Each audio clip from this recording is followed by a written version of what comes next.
Okay, let's dive into this explainer and absolutely master the Cambridge Information Technology 9626 topic on mainframe characteristics. I want you to think of sitting down for this exam like a world-class gymnast stepping onto the mat. You can have all the raw power, all the energy, and all the theory in the world, but if your form isn't completely perfect, you just aren't going to stick the landing. Today, we're focusing entirely on perfect execution. We want to make sure that every single sentence you write secures maximum marks and that your knowledge translates perfectly onto the page. Now, what's really interesting about this is that this is the exact question senior examiners ask every single year when evaluating candidate answers on mainframe technology. It's a fascinating problem, honestly. Students walk into the exam room having memorized literally every textbook definition, yet they consistently drop marks. So why does this happen? Well, because simply regurgitating facts just isn't enough anymore. The examiners are specifically looking for your ability to evaluate evidence. They want you to look at technical specifications, weigh their importance, and draw concrete, evidence-based conclusions. They need to see that you understand exactly why a specific characteristic makes a mainframe the optimal choice for a given enterprise scenario. This explainer is going to shift you completely from a mindset of basic memorization to a powerful mindset of critical evaluation. Here is our roadmap for today's session. We're going to build your exam mastery step by step, starting with the challenge, then decoding core concepts, looking at the procedural framework, doing some critical analysis, and finishing up with top examiner warnings. Section 1. The challenge. Identifying flawed exam tactics. Let's see where things typically go wrong. Before we can build the perfect exam strategy, we absolutely need to do an exam autopsy. When an examiner looks at a massive stack of past papers, they immediately spot specific tactical errors. We have two incredibly common yet completely flawed approaches here. Let's look at our first student, Alex. Alex has studied so hard. When they see a question about mainframe characteristics, they panic and dump every single raw fact they know onto the page. There is zero analysis. The examiner just sighs and gives it a low mark because the assessment framework prioritizes analytical depth over superficial breadth. Then we have Sam. Sam's strategy is basically to rush. Sam glances at the question, spots the word mainframe, and just starts writing furiously, completely missing the command word requirements. If the command word was evaluate and Sam merely describes, Sam is going to lose almost all their marks. We need to turn those red pen marks into green check marks. Moving into Section 2, Decoding Core Concepts, the Theoretical Architecture. Let's lock down these definitions. First up is a massive one: longevity. Now, when we talk about mainframes, we aren't talking about a standard desktop PC that you're going to replace every 3 to 5 years. Not at all. Mainframes are robust systems built to last for decades. But here is the crucial part. Longevity isn't just about the physical hardware surviving. It is crucially about backward compatibility. A mainframe built today can very often run applications that were written 30 years ago, and it can do it without requiring a complete, expensive rewrite of the code. Think about how massive of a cost saver this is for large enterprises. We're talking about global banks and international airlines, which rely heavily on legacy code for their core operations. In your exam, successfully linking longevity to business continuity and cost efficiency is exactly the kind of causal relationship the examiner desperately wants to see. Next is RAS. This is quite literally the holy trinity of mainframe hardware.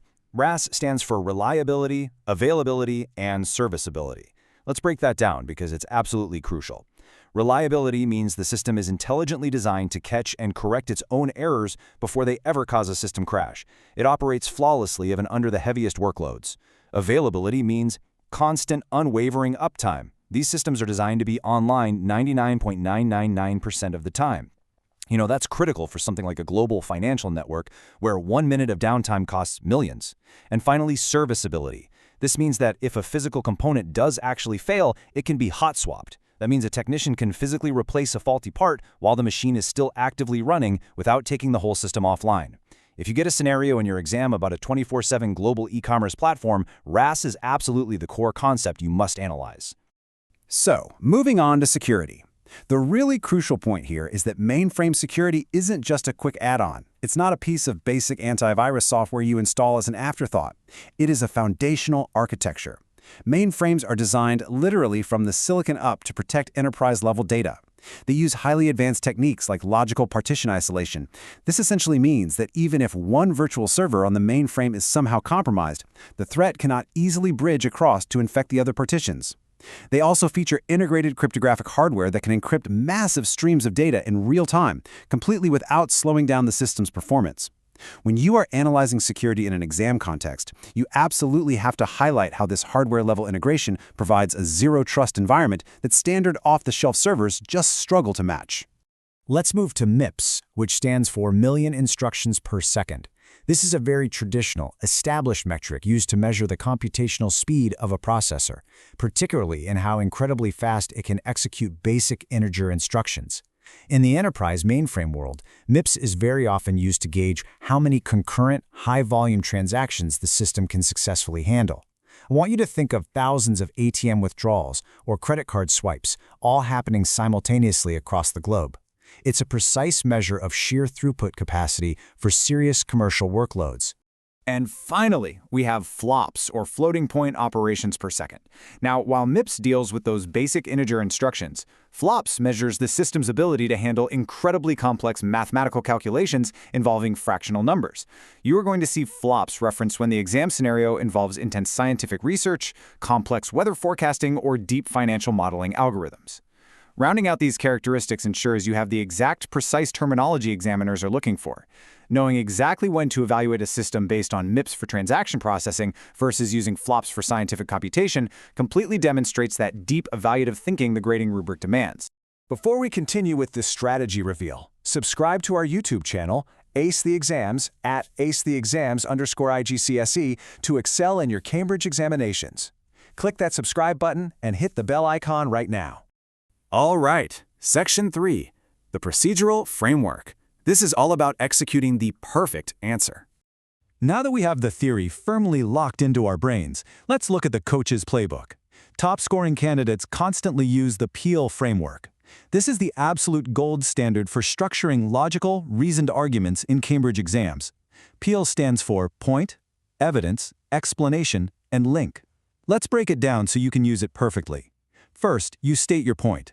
This needs to be a clear, direct answer to whatever the command word was. Next, you provide evidence.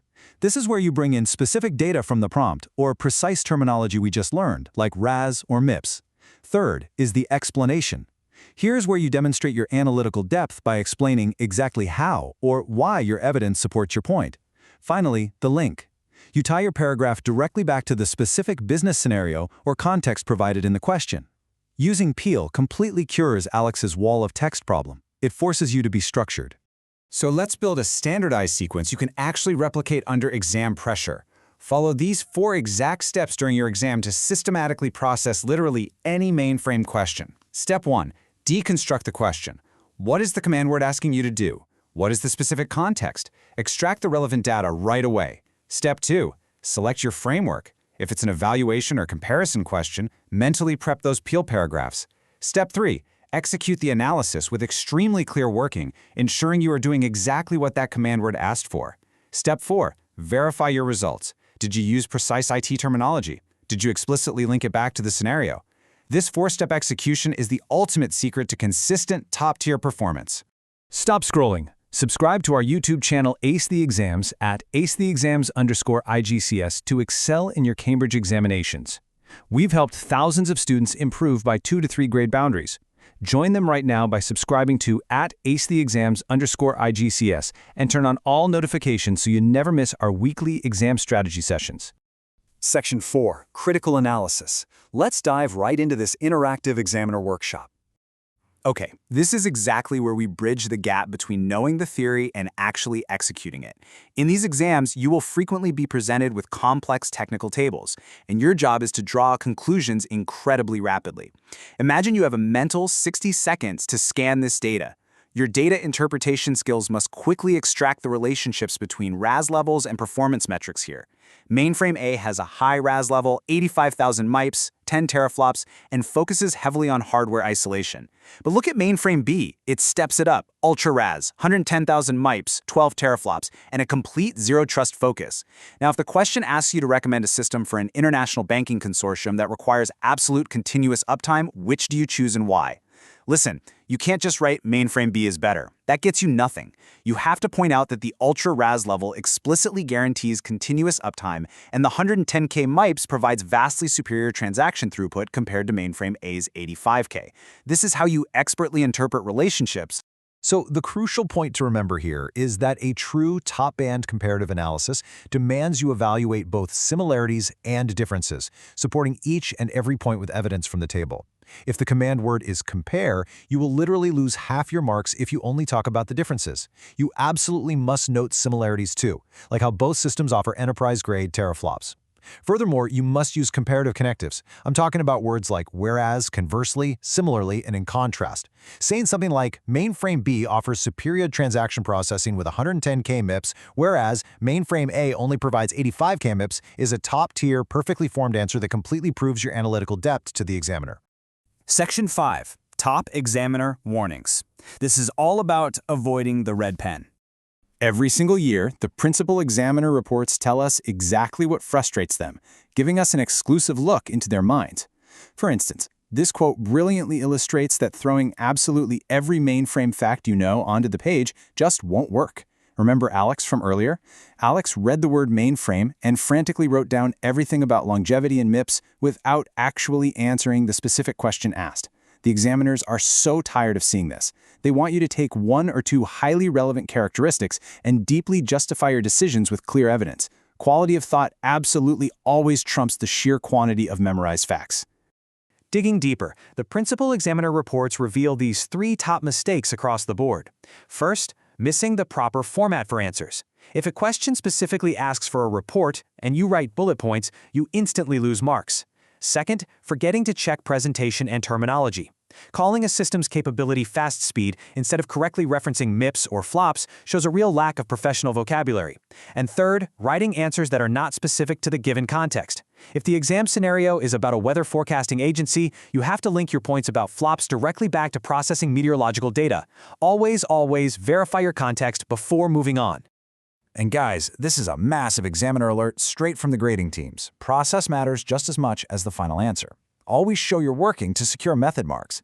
In IT exams, especially when dealing with data extraction or calculations, you must show you're working clearly. Even if your final conclusion ends up being slightly off because you misread one tiny number under the pressure of the clock, clear working can literally save your grade through method marks. The examiner can see how you arrived at your conclusion, they recognize your logical framework, and they will award you points for the process itself. Never, ever just write down a final answer on its own. Here is your final cheat sheet recap. Think of this as your perfect, graceful landing sequence. Applying this 3-rule system basically guarantees your form is perfect and every sentence lands securely. Rule 1. Command word decoding. Never start writing until you know exactly what the verb demands of you. Rule 2. Peel framework application. Structure every single analytical paragraph with point, evidence, explanation, and link. And Rule 3. Implement a time management matrix. Allocate your time strictly based on the marks available for the question, so you don't rush at the end and completely miss the core requirements. Students who actually implement these highly structured strategies see an incredible average improvement of 2 full grade boundaries. That is literally the difference between a C and an A. But this kind of transformation only happens if you practice consistently. You have to apply the Peel framework to past paper questions over and over, and keep practicing consistently with our weekly explainers. Perfect practice makes perfect execution. Here's your final reminder. Subscribe to our YouTube channel, Ace the Exams, at acetheexams_IGCSE to excel in your Cambridge examinations. Subscribe right now to @acetheexams_IGCSE and click that bell. Don't let another exam pass you by. Before we wrap up, drop a comment below with your target grade for Information Technology 9626 and tell us, what is your biggest challenge right now? Our team responds to absolutely every comment, and we love helping you guys out. Like and share this explainer with a study partner, because your Cambridge success starts right here. Keep practicing, refine that perfect form, and I will see you in the next session.